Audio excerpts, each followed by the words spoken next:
Bruins win 4-1 over the Edmonton Oilers. Let's go! Hello and welcome into your Bruins fan reaction. I'm Pat. And I went to the game tonight.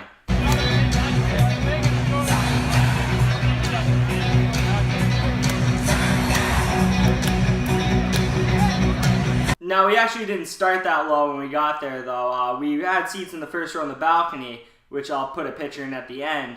And then eventually we moved up because my parents were also at the game, and they said there were empty seats in front of them in the third row, which was sweet. And surprisingly, there was a lot of empty seats tonight at the Garden, probably because of the weather and all that. Middle of the week game against Edmonton. A lot of people don't care about Edmonton around here. But they have Connor McDavid, which is why I went. I convinced my parents and my friend to come with me and go to the game to see Connor McDavid because he's just that good of a talent. A few lineup changes to go over. Bruce Cassidy decided to pull Ryan Donato out of the lineup and insert Joakim Nordstrom, which I think was a very good decision because a lot of good teams use those like grinder types on their first two lines to create space for their star players. Tom Wilson does it for Ovechkin. Zach Hyman does it for Matthews. There's other examples around the league if you look. But I thought that was a smart move for the second line to create space for Krejci and DeBrusque. The other move is Jaroslav Halak makes his second start of the year in 4 games, which is pretty interesting because that means Jaroslav Halak has appeared in 3 of the Bruins' 4 games, and he has been outstanding in all of those appearances, only letting in 2 goals so far this year, and 1 was in relief in the Capitals game where we were getting murdered. So really good performance out of Jaroslav Halak tonight. So as I mentioned, Oilers have this guy named McDavid, kind of fast, and a few minutes into the game, who gets the puck along the right side wall? Connor McDavid. And who is he going up against? Our slowest defenseman, Zdeno Chara. Great. He burns him. He goes right by him, does a little deke on Halak, and the Bruins go down 1-0. This is one of those plays where you just kind of like tip of the cap. He got his chance. He took it, and he took it to the house. Would have liked McAvoy was a little faster to overlap and cut McDavid off, but chances are McDavid would have just found someone on Edmonton to pass to because he has that playmaking ability. So minor complaint there. It's just a tip your cap type of goal. It happens, especially with that big of a talent on the ice. Shortly after the McDavid goal, Adam Larson of the Oilers goes to the box for interfering with Joakim Nordstrom. So Nordstrom draws a penalty, which is always a plus. You like to see that. So the Bruins go to the power play, and they have a pretty good one this year. Pretty good tonight, too. So Grizzly gets it at the point. He needs to throw it down on the boards and throw it deep because he has someone coming at him. No real play. Throws it. David Pastrnak catches it like that, puts it down, takes it in, goes through the legs around Matt Benning, and dekes the crap out of Cam Talbot. Pastrnak's probably the most gifted offensive player on our team, and it's not even close. The dude's hands are filthy, and the Bruins tie it. Shortly after, another Bruins power play. Juhar Khaira, who I think I'm pronouncing that right, he boards Marchand, which a lot of players like to do. He's an easy target. He's not the biggest. He will go down, and it was kind of obvious call. Stupid on Juhar's part. Bruins get the power play set up. Marchand has it in like the right circle. I'm not sure what it would look like on your TV. I was there live, but he has it in the circle. He looks to pass across the zone to Pastrnak, who would have hopefully an empty cage that he could hit a one-timer into. But it hits off Drake Caggiula's foot and goes top shelf, and the Bruins take a 2-1 lead. Great response early in the game. That's how you respond to a goal against in the first 3 minutes. You have to respond quick and fast, and the Bruins power play will kill teams this year. It's up there. It's one of the best in the league. Pastrnak, Marchand, Bergeron, Grizzly, and Bjork tonight. Great unit. They swapped out Donato and put in Bjork on the power play unit. Love that move. I think it's the right move to make if you're taking Donato out. If Donato comes back in the lineup, which I think he will Saturday, it will be interesting to see if he gets that spot back.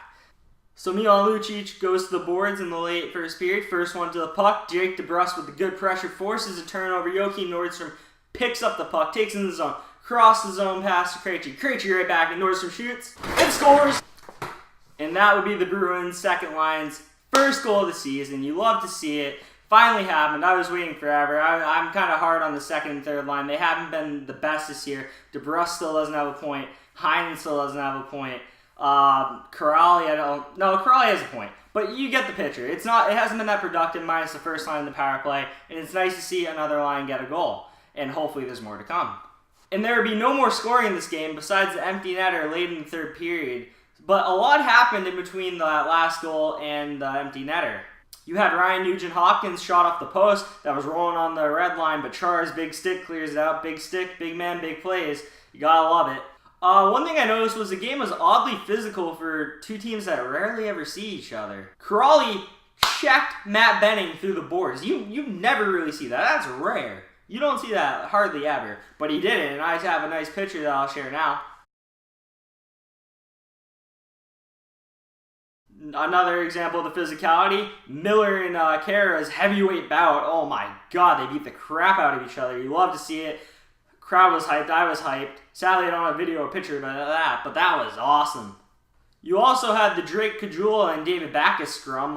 What is the beef between these two teams? I didn't really get it, but I love to see it. They even had a scrum after the third period whistle ended, like they were going to see each other soon or something. It was almost like what's something we'd do to like Toronto or Tampa if they like beat us, like to show like, oh, you got us this time, but be ready next time. It just didn't make much sense why Edmonton was like being so feisty like that. Like, good for you, but at the same time, like, second game of the season on the road in Boston, it's kind of surprising.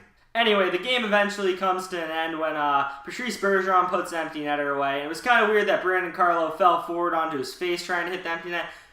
Kind of weird, but whatever. He looked like Bobby Orr, but minus the goal scoring. Bergeron finishes it calmly because that's what he does. 5 goals on the year for Bergeron, 4 for Pastrnak after that goal tonight. Good goal total so far. So I think the biggest takeaways from this game have to be that Yaroslav Halak is making a case to become a starter, or at least hold the starter role for a while. I mean, 1 goal and 2 starts, he's been filthy. Yaroslav Halak so far this year has a .961 save percentage and a 1.18 goals against average. Tuukka, look out. The other thing that I noticed was that the Bruins held the Oilers in check. And to hold the team with that much offensive talent in check, minus the 1 goal early on, they got caught sleeping, didn't let it happen again, is pretty impressive. And you gotta like that. Good defensive performance. I thought Matt Grzelcyk had a great game. Carlo looked good even though he can't hit a net. I just like what I saw overall. I like Chris Wagner. He played very physical. Overall, just a very good performance from the team, and nothing really to complain about. So that's going to wrap it up for my fan reaction. I'm going to include some pictures and videos from the game at the end. Not too much, but a little, so you guys can see from my perspective what I saw and all that. Hopefully you guys enjoy that. If you like the video, hit the thumbs up button. If you really like my content and you want to support me, subscribe. I really appreciate that. And I'll see you next time, which should be the game review Saturday for Detroit and Boston, which got moved to 3 p.m. Make note of that. It's not at 7 anymore. It's at 3 because the Red Sox are going to beat the Astros on that night. I'll see you next time. Peace.